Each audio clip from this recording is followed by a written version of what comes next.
Como tenemos dos debates en uno, vamos a tener la siguiente metodología para responder los diferentes cuestionamientos e inquietudes y preguntas que han surgido de este debate. Yo me voy a referir sobre todo a los cuestionamientos de carácter más general que hizo el senador Robledo, y el señor superintendente de salud va a responder los cuestionamientos más de carácter particular específico que hizo el senador Jorge Iván Ospina. Y quiero empezar entonces con una introducción, senador Robledo. Este debate es un debate similar al que usted hizo en el año 2011, cuando el señor Mauricio Santamaría era ministro de Salud, y similar a otros dos debates que hemos tenido en este mismo recinto sobre el mismo tema, circunscritos a la problemática de Saludco, pero de una forma un poco más general sobre la problemática del sistema. Yo lo quiero decir con todo respeto: este debate es un refrito, o ni siquiera este debate es un refrito de un refrito. Aquí no se ha dicho nada nuevo, y el senador Robledo de alguna manera se quedó con una historia que termina en el año 2011. Nada se dijo en este recinto del conjunto de medidas y políticas públicas, incluidas leyes aprobadas por este Congreso, que se han dado a partir del año 2011, y quiero demostrar cómo las cosas hoy son muy diferentes a las que existían en el año 2011. Y de alguna manera resolver este equívoco, que yo creo es el equívoco en el que está montado este debate, este refrito, porque no es otra cosa que eso, un gran refrito. Primero, se dijo aquí que nada ha pasado. Yo quisiera proponer un corte de cuentas. En el año 2008, la Corte Constitucional emite la famosa sentencia T-760, donde básicamente le dice al gobierno en su momento que había que avanzar en tres dimensiones sustanciales, donde las promesas iniciales de la ley 100 del año 93 y lo que se dijo después y el incumplimiento de una jurisprudencia repetida había quedado atrás. Y se dijo: este sistema debe moverse rápidamente hacia la cobertura universal, hacia la igualación de los planes de beneficios y hacia la ampliación integral del plan obligatorio de salud. Pues todo eso ya se hizo. Si uno quisiera hacer un corte de cuentas con lo que dijo la Corte Constitucional en el año 2008, tomar esa fotografía en ese momento y volverla a tomar ahora, esa idea de que aquí simplemente lo que están es empeorando las cosas todo el tiempo y sustancialmente, se mostrará como una idea falsa, mentirosa. Déjenme hacer un recuento de lo que ha pasado en este Congreso, y ustedes lo recuerdan, senador Correa. La ley 1438, aprobada en el año 2011, que entre otras cosas recentraliza en el buen sentido los recursos del sistema de salud y crea el giro directo a los hospitales públicos. Yo creo que entre todos debemos hacernos una pregunta: ¿qué sería hoy? ¿Qué habría pasado en el sistema de salud si no tuviéramos giro directo? ¿Cuál sería la suerte de los hospitales públicos? Nada de eso se dice, simplemente aquí se plantea como todo ha empeorado sustancialmente. La ley 1608, aprobada por este Congreso, la primera que me tocó aprobar a mí. Trabajamos con el senador Delgado en esa ley desde la Comisión Séptima, que planteó, entre otras cosas, toda la estrategia de saneamiento financiero y contable, y nos permitió utilizar estrategias en un momento complejo del sistema, y voy a describir las causas más adelante, como la compra de cartera, y podemos de nuevo hacernos la misma pregunta contrafactual, si se quiere. ¿Qué habría pasado en el sistema de salud si no hubiéramos tenido la compra de cartera años 2013 y 2014? Quienes viven el sistema, y muchos de ellos están pendientes de este debate, si saben cuál sería esa respuesta. Después aprobamos la ley 1751, ley estatutaria en salud, senador Velasco, trabajamos conjuntamente en esa ley, que le dio coherencia a nuestro sistema de salud porque incorporó la jurisprudencia repetida de la Corte Constitucional en la legislación. Antes de la ley estatutaria, usted también trabajó con nosotros, senador Soto. Por un lado iba la jurisprudencia de la Corte, por un lado, muy distinto, iba la normatividad. La salud hoy en día, y eso tiene implicaciones, y voy a hablar de esas implicaciones en un minuto, es un derecho fundamental para todos los colombianos, eso lo hizo este Congreso. La Ley 1753, o Ley del Plan Nacional de Desarrollo, que creó la política de atención integral en salud, que le dio vida después al modelo integral de atención en salud, que hoy es nuestra estrategia de trabajo con todas las regiones, que hemos venido promoviendo desde finales del año pasado y que fortaleció la política farmacéutica. Solamente esta mañana estábamos en la Universidad Nacional con un conjunto de expertos nacionales e internacionales discutiendo la implementación del artículo 72 de esa Ley del Plan Nacional de Desarrollo y que permite que la política farmacéutica de este país sea un ejemplo para el mundo en desarrollo, así lo ha reconocido entre otras la Organización Mundial de la Salud. O la misma Ley 1797, promovida por este Congreso, que nos permitió avanzar decididamente en el saneamiento fiscal, financiero y contable de nuestro sistema de salud. Para mí es triste, la verdad, que todo esto se desconozca de plano y se diga que no ha pasado nada. El esfuerzo denodado de muchos de ustedes, de muchos de nosotros, de un grupo de funcionarios comprometidos, queda, por dogmatismo, simplemente convertido en un conjunto vacío. Yo no creo que esa es una forma seria de adelantar un debate de control político. Nada se dice del control de precios de medicamentos. Yo los invito a hacer el siguiente ejercicio. Vayan hoy al internet y miren lo que pasa, por ejemplo, con el debate que hemos tenido con Novartis. Miren Imatinib y se van a encontrar, entre otras cosas, un artículo que plantea el siguiente titular: cómo la disputa del Ministerio de Salud de Colombia con Novartis está cambiando los sistemas de salud en América Latina. Es un artículo de una revista internacional que muestra cómo la política farmacéutica de este país está teniendo influencia más allá de nuestro sistema, tiene trascendencia y puede incluso cambiar la salud en América Latina. Eso no lo escribió el Ministerio.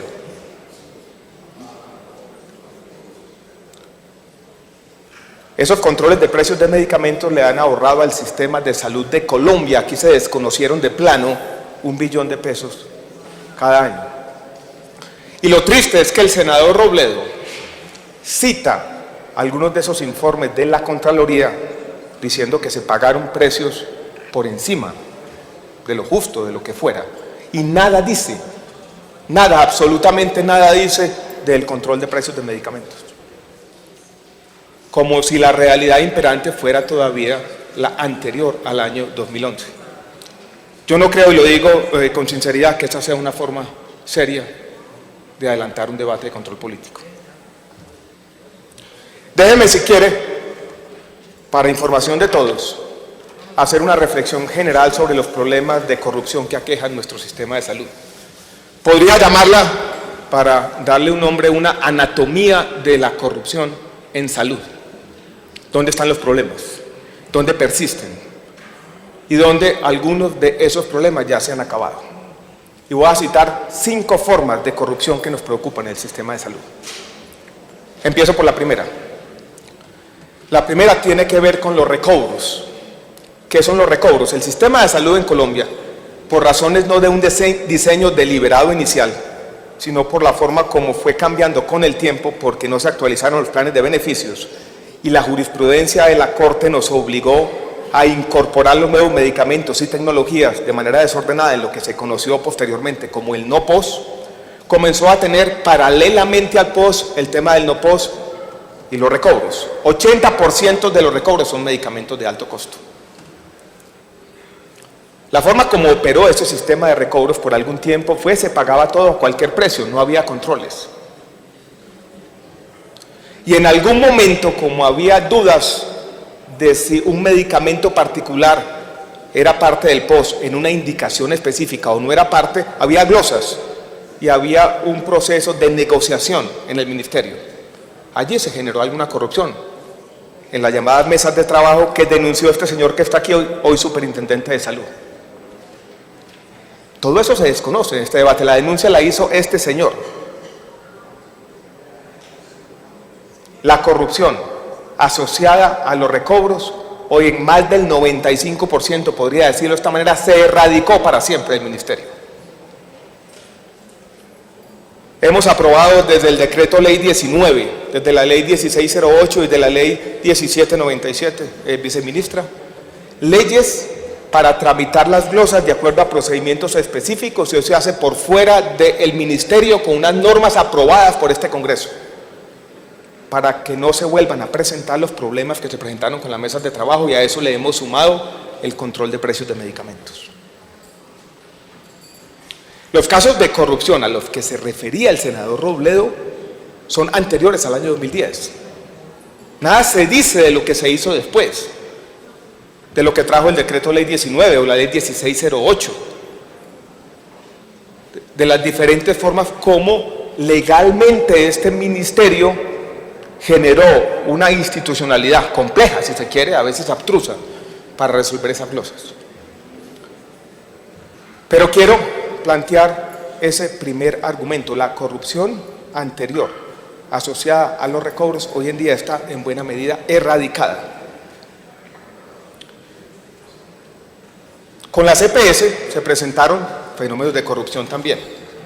¿Por qué en este debate no se dice nada de las acciones que ha adelantado el Ministerio con la Superintendencia de Salud para erradicar la corrupción de Salud Cóndor liquidada, Selva Salud liquidada, Humana Vivir liquidada, Golden Group liquidada, Sol Salud? Ministro, qué pena interrumpirlo, es que vamos a abrir el registro para votar la sesión permanente. No hay ningún problema, entonces, presidente, gracias. Pues lo primero es que el secretario es el que debe estar, ¿no? Para volver a retomar el hilo de la intervención, estaba tratando de hacer un análisis de las diferentes formas de corrupción que han aquejado al sistema. Y hice una primera referencia al tema de los recobros y señalé el conjunto de iniciativas, políticas públicas que ha venido implementando el Ministerio, muchas de ellas acompañadas por este Congreso, para de alguna forma combatir esa corrupción. Y señalé que con las políticas de control de precios de medicamentos y las políticas alternativas para lidiar con la conflictividad que existía en el manejo de los recobros, esa corrupción se ha erradicado casi totalmente. Estoy hablando recobros, régimen contributivo en cabeza del FOSIGA. Y me pasé a un segundo punto que tiene que ver con la corrupción asociada, si se quiere, a la CPS, y estaba haciendo un recuento de un proceso de depuración que el país reclamaba y que terminó en la liquidación de muchas de esas CPS que habían sido asociadas históricamente con la corrupción. Yo valoro mucho el debate del senador Jorge Iván Ospina, informado, que trajo unos datos interesantes, que es un llamado de atención para todos, si se quiere. Pero cuando él dice que los problemas de Salucop y Caprecom de alguna manera son problemas nuestros y que a mí me estallaron en la mano, yo quiero presentarles una forma diferente de ver esos problemas. Fuimos nosotros los que los resolvimos. Cuando yo llego al ministerio, Salucop estaba intervenida y Caprecom tenía patrimonio negativo. Yo lo voy a decir de manera gráfica, si se quiere. La decisión de la liquidación de Salucop, que se hizo, y ahora miraba la información con el señor superintendente, siguiendo de cerca unas recomendaciones que había dado en su momento la excontralora Sandra Morelli. Uno podría decir, en una comunicación, creo que fue del año 2014, donde ella nos decía, mire, este problema pueden empezar a resolverlo de esa manera, que lo que se hizo fue casi seguir al pie de la letra lo que había señalado la excontralora. Y eso implicó, tuvo una consecuencia obvia, que fue el fin de la era Palacino. Eso fue lo que hicimos en el ministerio. Ponerle un final definitivo a ese capítulo de ignominia de la era Palacino. Y yo estoy de acuerdo con algunas de las cosas que señaló el senador Robledo sobre lo que ocurrió allí. Lo que no puedo admitir es que la historia se deje empezar a mitad de camino y no se mencione ese último capítulo. La liquidación, repito, insisto, si se quiere con vehemencia, fue el final, el punto aparte de la era Palacino. Me voy a referir a los problemas de Café Salud en un minuto. Con las cuentas maestras del recaudo que lideró usted, señora viceministra, y con el decreto 2702, que veo que el senador Robledo no conoce, que ha cambiado la institucionalidad del sector salud es el decreto que genera las normas de solvencia y sobre todo las normas de inversión de las reservas técnicas que incluyen los anticipos. En este sector, ya por normatividad, no se pueden volver a presentar las formas de desviación de recursos que aquejaron y acabaron con Salucop. Uno podría hacer un análisis retrospectivo y decir que esa falta de regulación históricamente afectó el funcionamiento del sistema. Pero lo que no puede pasar en un debate de control político es que esas normas que cambian completamente la realidad pretérita anterior se ignoren y se diga que no ha pasado nada. Vuelvo y repito, el decreto 2702 marca un cambio en la forma como se administran los recursos de liquidez del sistema por parte de las EPS. Es un antes y un después. Nada se dijo. Las formas de desviación de recursos que acabaron con Salucop hoy en día están proscritas del sistema de salud. Eso se debería mencionar en un debate de control político. Nada de eso se dijo aquí, porque vuelvo y repito, este debate es un refrito. Todo lo que ocurrió a partir del año 2011 se ignoró de manera sistemática.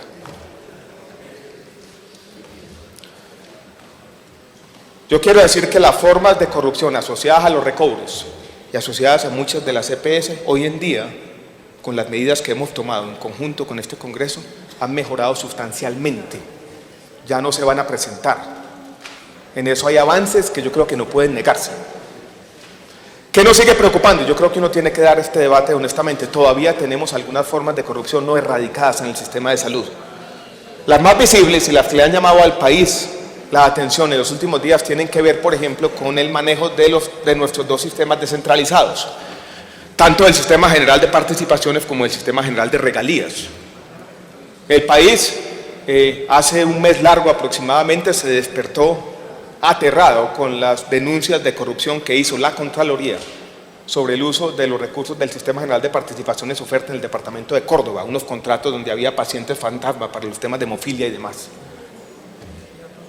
Nosotros mostramos cómo habíamos llamado la atención sistemáticamente sobre la reducción de esas cuentas maestras en su momento. Esas formas de corrupción asociadas al manejo de los recursos de la descentralización y que uno puede asociar más a la descentralización que el sistema de salud sigue siendo prevalentes y preocupantes. Y no solo se presenta en el departamento de Córdoba, tenemos que decirlo así. Pero uno, para denunciar la corrupción de salud, debería tener el espectro completo, que el senador Robledo ignora, no solamente hoy, sino sistemáticamente en todos los debates, estas otras formas de corrupción. Algo se dijo aquí en este debate por el senador Robledo de los hospitales públicos. Quiero contarles una anécdota que creo que he referido en algunos otros escenarios. Hace aproximadamente un año y medio iba yo para Cartagena a un congreso de salud. Tenía sentado a mi lado en el avión a un neonatólogo de un hospital público aquí en la ciudad de Bogotá. Con la preocupación que siempre me ha asistido por esta evolución del sistema de salud, yo le dije, bueno, ¿cuál ha sido el momento más duro que usted ha vivido? Él me dijo que llevaba 20 años trabajando en los hospitales públicos del distrito. Me dijo, ministro, con sinceridad, el peor momento que yo tuve en este sistema de salud fue cuando saquearon los hospitales en la administración de Samuel Moreno. Saqueados todos. ¿Hizo algún debate? ¿Señaló algunas de esas formas aberrantes de corrupción del senador Robledo? Callado completamente. Nada se dijo. Silencio elocuente, diría alguien. Absolutamente elocuente. Y si vamos a erradicar la corrupción, tenemos que ser capaces de ver dónde está. Se ha presentado en los recobros, como ya dije, erradicada ya con muchas de las normas que hemos tomado. Se ha presentado algunas de las EPS, se hizo un listado grande de las liquidaciones. Mostré cómo con los decretos que protegen la liquidez ya no se van a volver a presentar los desfalcos que presentaron en Salucop. Pero con sinceridad les digo, me preocupa la corrupción de algunos de los hospitales públicos y la corrupción de nuestros sistemas descentralizados. La semana pasada tuve una reunión que me dejó preocupado con el líder gremial de un conjunto de hospitales públicos de un departamento grande de nuestro país, y me decía esta persona en un momento de sinceridad: mire, yo no confío sino en uno de mis agremiados, que son los gerentes de las empresas sociales del Estado de ese departamento. Ustedes conocen bien esa realidad. Este Congreso acaba de tomar una decisión que es una decisión compleja, pero que avanza en el sentido lógico de fortalecer la descentralización y la responsabilidad política, y es entregarles a gobernadores y alcaldes el nombramiento de los gerentes de las empresas sociales del Estado, que va a ser el sistema más coherente. Pero no nos digamos mentiras, allí tenemos que estar todos vigilantes de los recursos públicos, porque los hospitales públicos en nuestro país se han convertido en muchas regiones en el epicentro de esa corrupción territorial y de formas inaceptables de clientelismo político. Y uno tiene que mirar para todos los lados y tiene que ser capaz de poner el dedo en todas las llagas. A mí, sinceramente, estas acusaciones selectivas de corrupción, donde lo que coincide con mis convicciones o sesgos ideológicos o como que le vamos a llamar, entonces ahí sí me enfoco, y lo otro lo soslayo simplemente, me hago el bobo. Así no se va a erradicar la corrupción en este país. Quiero entonces, haciendo un balance, decir: desde el año 2011 aquí se ha avanzado decididamente en controlar algunas de las formas más aberrantes de corrupción, y quise señalar los recobros y las que tenían que ver con la desviación de recursos de las EPS, pero nos siguen preocupando otras formas de corrupción, y quiero volver a la regulación de precios de los medicamentos, que fue una forma de disminuir algunos de los abusos más grandes que se tuvieron en este sistema, al menos del año 2006-2007. Déjeme entrar al tema de Café Salud. El señor superintendente, en la intervención que viene, va a presentar aquí un ejercicio interesante que yo creo que va a hacer un contraste con uno de los datos más inquietantes que nos presentó el senador Ospina.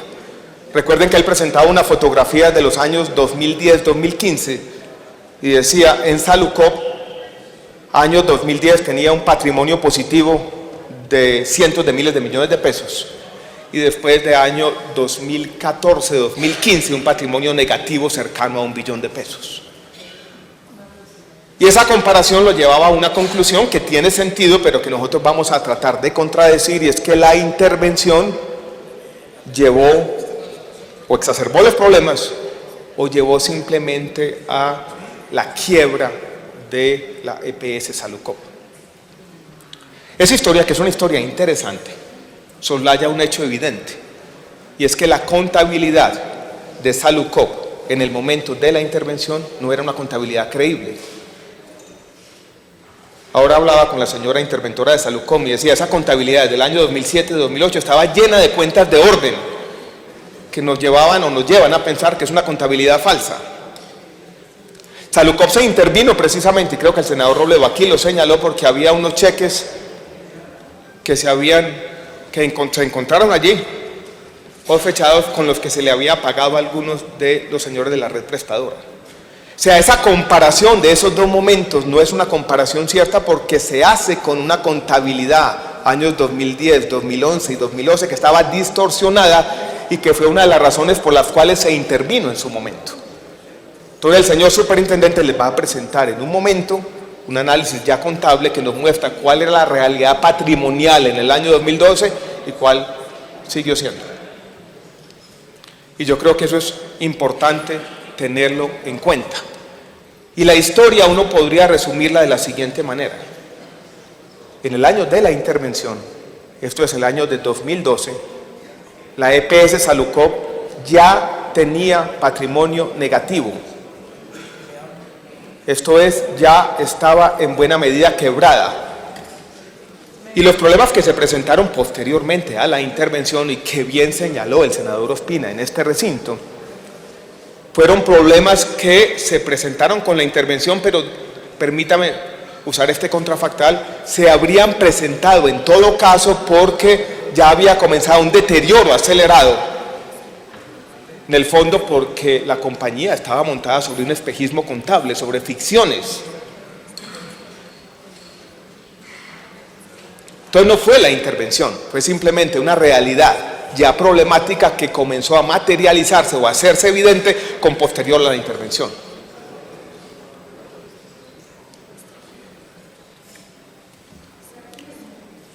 La causalidad, intervención, deterioro posterior, que fue uno de los argumentos del senador Ospina, no es consistente con las cifras que les va a presentar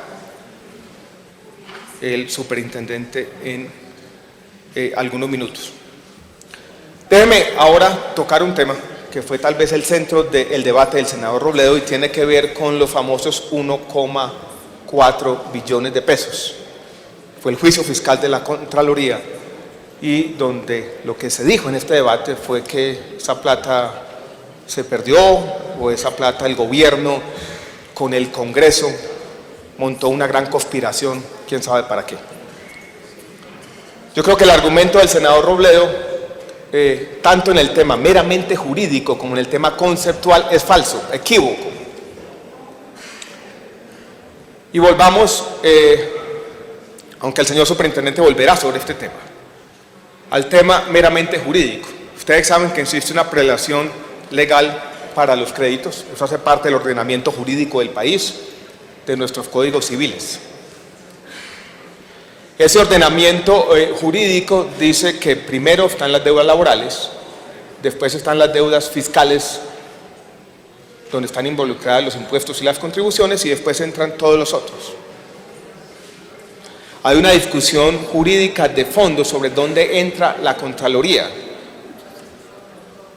Una discusión que ahora explicará el señor superintendente. Pero claramente uno jurídicamente puede demostrar que la Contraloría no puede entrar en el apartado fiscal porque no se trata de una deuda fiscal que involucre impuestos o contribuciones. Lo que hizo la ley 1797 fue precisamente tratar de evitar uno de los problemas que señaló el senador Robledo, y es una crisis sistémica. Tratar de decir, los hospitales van a tener prioridad en los pagos porque nos preocupa la salud de la red de más de 4.000 o 5.000 prestadores de servicios de salud, y nuestra obligación preponderante tiene que ser la obligación con la gente y con la estabilidad del sistema de salud.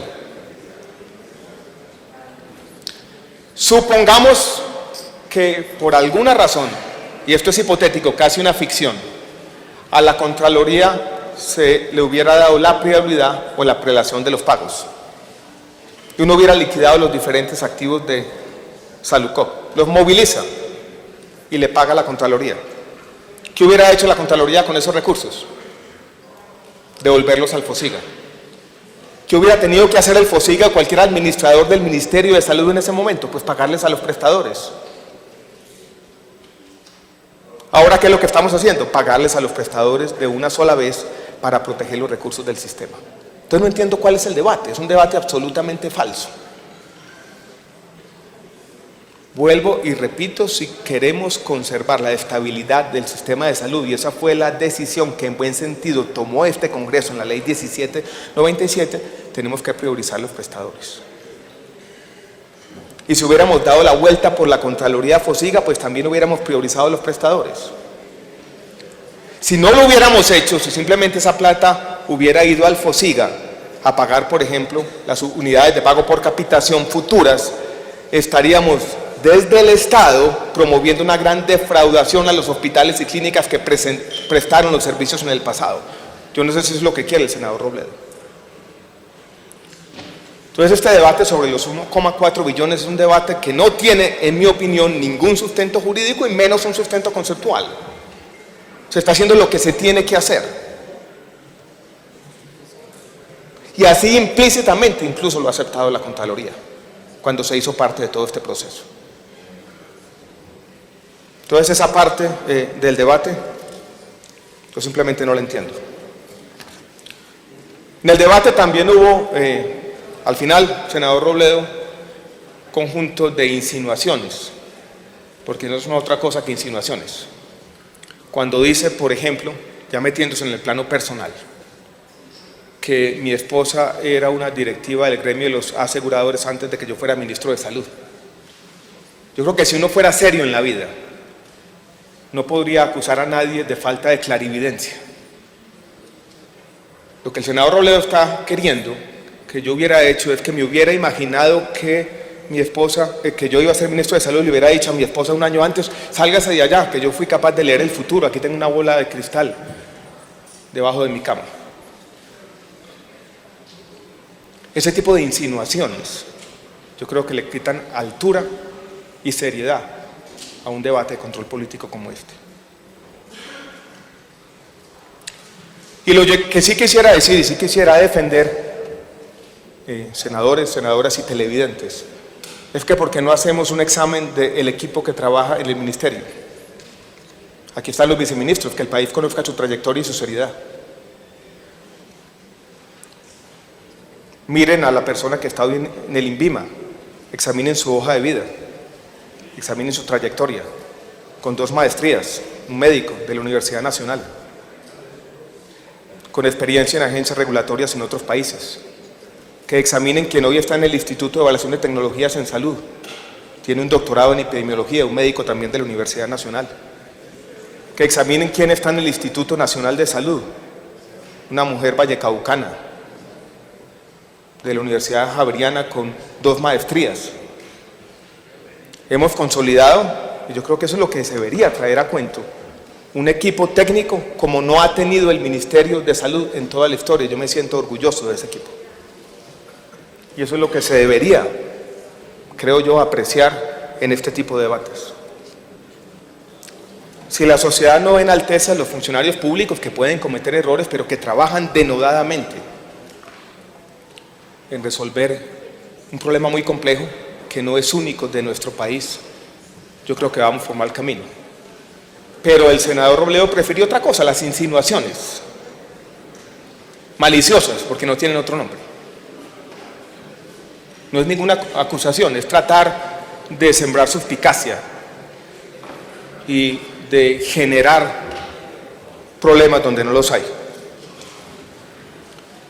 Yo no quiero desconocer tampoco los problemas actuales de Café Salud. Yo creo que como funcionarios tenemos también que tener la capacidad de la autocrítica, de decir claramente que tenemos problemas con la integración vertical, esto es, con la red propia. Han existido problemas operativos que tienen que ver con el diseño de su sistema de información. Me preocupan las denuncias que hizo el senador Ospina sobre lo que ocurrió con Guillermo Grosso, y lo he dicho en todos los escenarios. Y también quiero decirles a todos que con el grupo de funcionarios idóneos, honestos y trabajadores que hoy en día tienen esa responsabilidad, hemos venido en el último mes trabajando en superar un problema muy complejo que yo he denominado en diversos escenarios como una crisis de confianza. El país no conoce que Café Salud le ha pagado a muchos laboratorios o compañías farmacéuticas por el 100% de los medicamentos, pero muchas veces le entrega solamente el 50% de lo pagado, porque con lo otro se están repagando deudas viejas. El país no conoce que muchos de los prestadores hoy en día le exigen a Café Salud que tiene que prepagar algunos de los procedimientos complejos. ¿Cómo sufrimos nosotros cuando nos dicen que para atender una operación de trasplante de médula para un niño tenemos que consignar no los 40, 50 millones de pesos que vale el procedimiento, sino 200 millones si no se atiende? O 300 en algún otro caso. Y cómo hemos venido tratando en todos los escenarios, en la instancia asesora del ministerio, con todos los laboratorios, con los gremios, aquí y allá, en superar esa crisis de confianza, que no hemos podido superar plenamente, lo tengo que aceptar. Y ahí estamos, tratando de superar un problema que no habíamos previsto, también lo tengo que reconocer. Y era que la reputación o los problemas históricos de Salucop afectaron a Café Salud y generaron esa desconfianza que uno también entiende por parte de la red prestadora y buenas partes de la industria farmacéutica en nuestro país. Paralelamente a eso, hemos tenido una tarea muy difícil, la tarea de recuperar el sistema de salud de lo que yo he llamado en todos los escenarios una quiebra sectorial, que requiere dos tipos de políticas.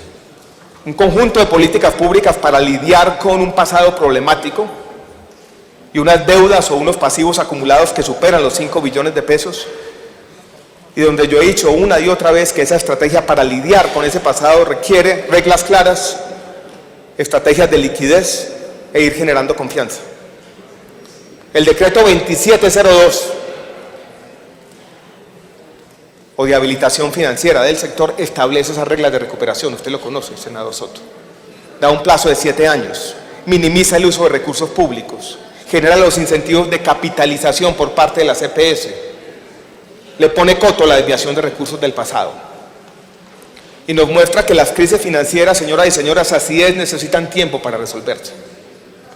Pero también necesitan instrumentos de liquidez expeditos, y el decreto 1681 que reglamenta la subcuenta de garantías, en la que trabajó entre otros aquí el senador Correa, con los créditos blandos, los bonos convertibles en acciones, las compras de cartera y demás, todos esos instrumentos que nos han permitido lidiar con esa crisis emergente.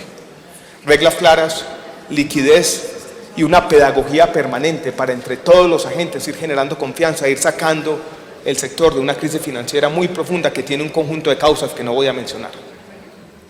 Y paralelamente a eso hemos trabajado en otro conjunto de políticas públicas para recuperar el equilibrio corriente del sistema y para que el sistema no pueda seguir gastando más de lo que tiene, con el modelo integral de atención en salud que ya mencioné, con la política farmacéutica que incluye no solamente la regulación de precios de medicamentos, sino la promoción de la competencia, los esquemas de pago por valor y demás.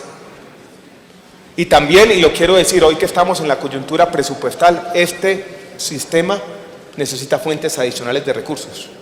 Hoy lo señalaba en las comisiones terceras y cuartas. Cuando hacemos hoy una contabilidad simple de las diferentes fuentes del sistema fiscales y parafiscales, y miramos cuánto necesita el sistema para funcionar corrientemente, miramos la coyuntura del año 2007, todavía tenemos un faltante superior a los 2 billones de pesos. Por eso le hemos propuesto a salir al país, como lo han hecho muchos sistemas de salud, los impuestos saludables a las bebidas azucaradas, al tabaco y demás, que debe levantarse ese tope para la cotización que está en los 25 salarios mínimos. Esto es, hemos propuesto una estrategia financiera tanto para lidiar con la crisis del pasado como con la necesidad imperiosa e ingente de recobrar el equilibrio financiero. No todo ha sido perfecto, y ese es un problema muy complejo, pero yo creo, y lo digo con sinceridad, que el país necesita un mejor debate de control político, que revise los hechos, que haya una crítica de las diferentes políticas públicas. Yo creo que eso debía hacerse, pero no que soslaye de manera absolutamente completa todo lo que se ha venido haciendo, simplemente porque no le parece. Yo, y lo digo con sinceridad, esperaba, senador Robledo, un mucho mejor debate de control político el que usted dio el día de hoy. Muchas gracias a todos.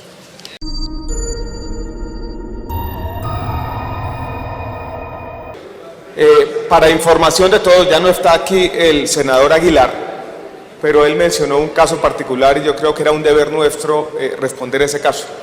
Un niño que estaba sin atención en el Hospital Universitario de Santander, afiliado a Café Salud.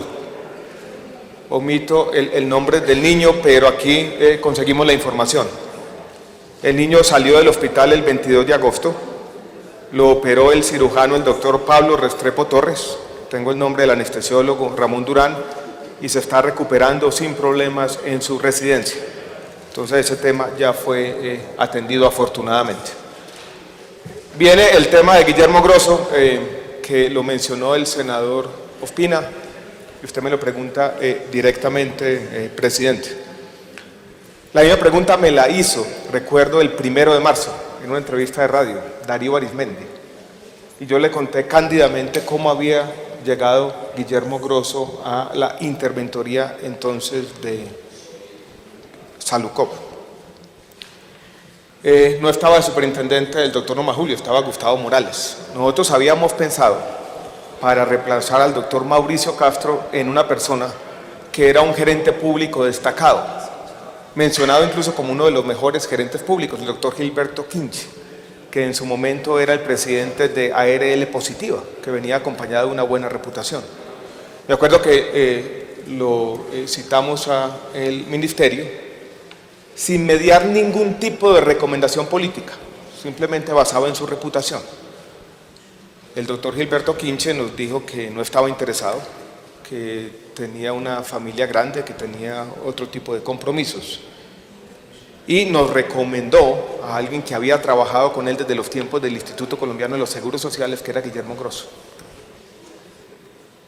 Nadie le preguntó por el partido, no hubo...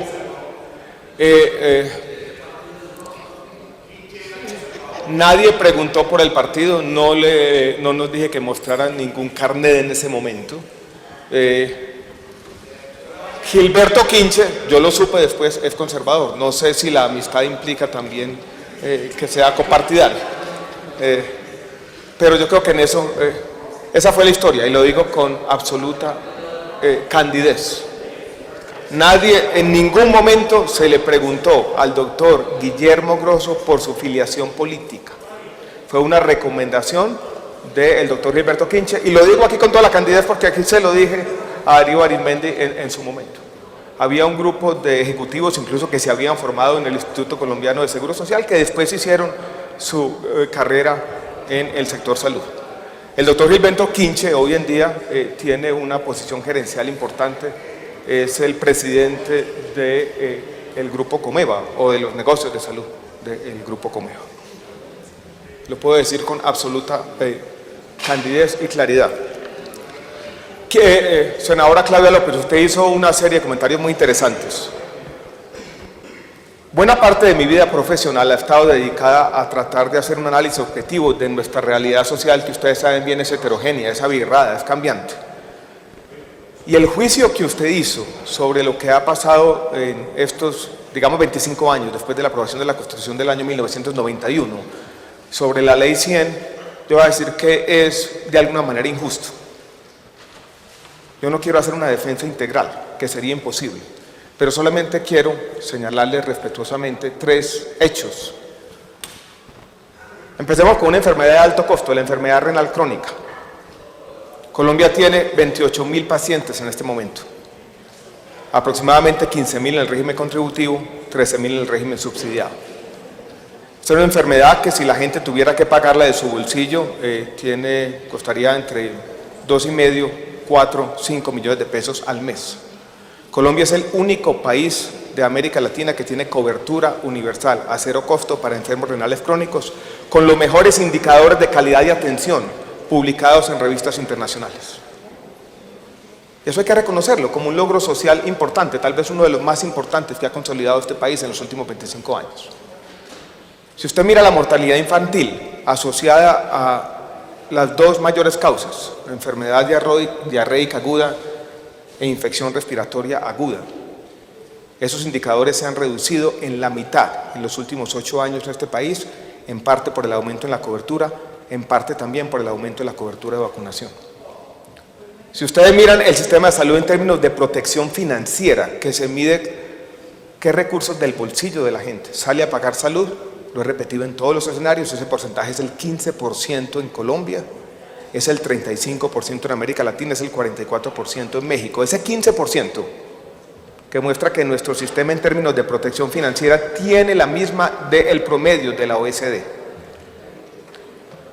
Pensemos en un ciudadano latinoamericano en Brasil, en México, en Costa Rica, con una enfermedad renal crónica, otra enfermedad de alto costo. A esa persona le cuesta el patrimonio familiar. Hace apenas 3 semanas leía un informe del Banco Mundial que describía en las barriadas de Lima cómo hay mecanismos informales de aseguramiento. En una barriada de Lima una persona tiene cáncer y entre toda la comunidad recoge recursos para tratarlo. Colombia hace mucho tiempo superó ese problema.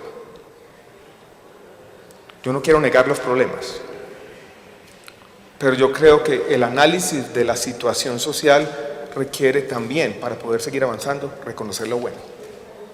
Le mencionaba al senador Antonio Navarro esta mañana un hecho paradójico también de nuestra presencia del Estado. Si usted va al Carmen de Bolívar, puede hacer un experimento muy interesante. ir a los 2 hospitales públicos que hay allí. Uno es el hospital de primer nivel, una empresa social del Estado, y va a encontrar allí concentrado, acumulados, los peores vicios de lo público en nuestro país. Estuve yo hace apenas 2 o 3 semanas. Si usted va al otro hospital, que es un hospital de segundo nivel, que administra una EPS que está en la región Caribe, Mutual Ser, y lo hace bien, del régimen subsidiado, va a encontrar cómo la construcción de capacidades, en este caso no del Estado, sino de la sociedad, fue formada por un grupo de la comunidad desmovilizados del M-19, algunos de ellos.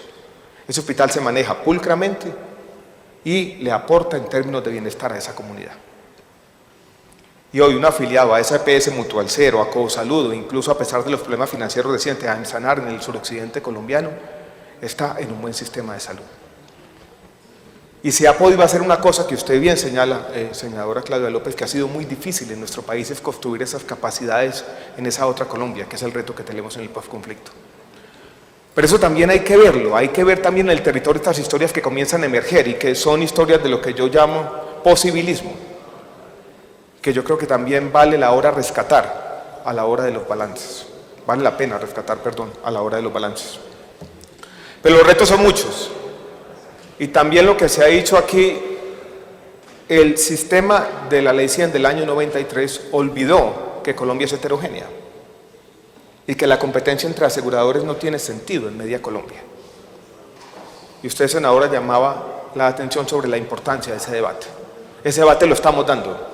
Ese debate comenzó con la Ley 1753, que es la Ley del Plan de Desarrollo, con la política de atención integral en salud.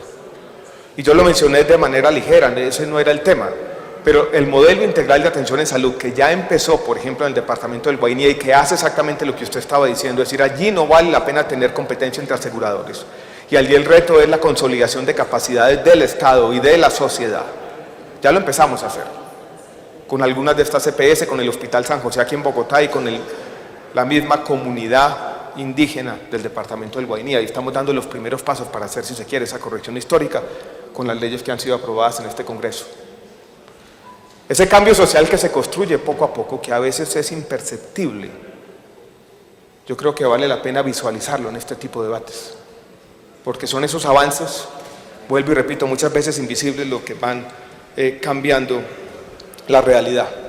Pero no quiero negar muchas de las cosas que aquí se han dicho. Yo también he estado en Arauca varias veces y me he escandalizado, como algunos de ustedes, lo señalaba la senadora Maritza y lo señaló también Claudia López, con lo que ocurre allí con el Hospital San Vicente. También, usted lo señalaba, senadora María Rosario, con el Hospital Universitario de Sincelejo. Esos problemas también nos preocupan y son problemas que tienen que concitar la atención de nuestra sociedad en los próximos años. Lo público no puede seguir siendo ejemplo de ignominia en media Colombia. Para eso trabajamos a pesar de los problemas, pero claramente no todo depende del ministerio, no puede depender. La construcción de capacidades en el territorio empieza también por la buena política en el territorio.